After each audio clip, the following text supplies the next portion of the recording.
शाम्बू देव की और पांडी पारी कुपार लिंगू की। एक दिन 33 गोंडी देव, शिव शाम्बू देव, छवाल और थुरीडाल सभी को खाने का निमंत्रण दिया गया। सब अपने आसनों पर विराजमान हुए। देवमंडल की दिव्य सभा सज उठी। परंतु शिव शाम्बू देव के मन में एक सांका जागा। क्या सभी देवों का मान सच्चा है? यह जानने के लिए उन्होंने अपने पैर से लगी मिट्टी को निकालकर एक छोटी सी गिलहरी बनाई और 33 देवों के सामने छोड़ दी। गिलहरी उछलकर भागी और सभी देव उसके पीछे दौड़ पड़े। दौड़ते दौड़ते वे एक फेड पार कर गए और अचानक एक गहरे सुरंग में गिरते चले गए। शिव शाम्बू देव मुस्कुराए और उस सुरंग के ऊपर 7 फुट का भारी पाताल रख दिया। 33 देव उसी अंधेरी सुरंग में फंस गए और ऊपर छा गई रहस्यमयी शांति। इधर बादलों के पास जंगलों की ऊंचाई में खड़ा एक मोहा का पेड़, उसके नीचे बैठे थे पांडी पारी कुपार लिंगू। वे 33 खोया देवों के बारे में चिंतन करते ही उनके मन में एक डर सा एहसास उठा। कुछ अनहोनी हुई है। वे तुरंत निकल पड़े।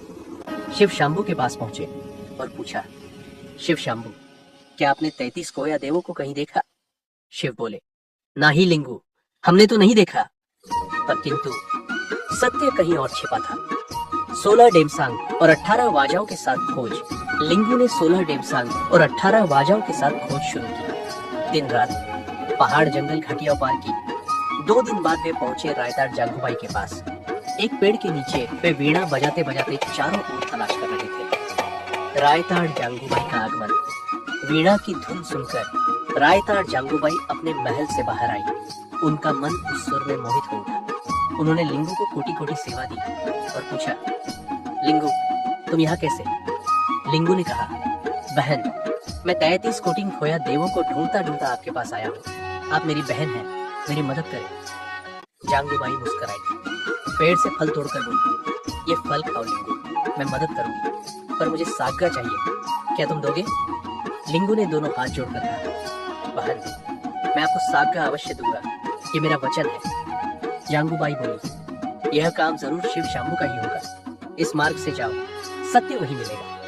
लिंगू उसी मार्ग से आगे बढ़े। डेमसांग और 18 बाजाओं की गूंज जंगल में फैल रही थी। अचानक लिंगू को एक दिव्य आभास हुआ। वे उस स्थान पर पहुंचे जहां एक विशाल पाताल रखा था। लिंगू ने पाताल को आट कर देखा। नीचे एक बड़ा सा कधा सुरंग था और उसके भीतर कैद थे 33 कोटिंग खोया देव। लिंगू ने पाताल हटाया और एक एक कर सभी देवों को बाहर निकाला। देवों का तेज फिर से धरती पर फैल गया और जंगलों में एक नई चमक लौट आई। और इस प्रकार सत्य की खोज, वचन की मर्यादा और देवों की मुक्ति की यह कथा आज भी गोंडी समाज में गर्व के साथ सुनाई जाती है। ये याद दिलाती है धर्म। Welcome to tribal Gondi history. आप सभी को जय सेवा, सेवा जौहर। ऐसे ही गोंडी हिस्ट्री जानने के लिए इस चैनल को सब्सक्राइब और लाइक शेयर करें। जय सेवा, सेवा जौहर।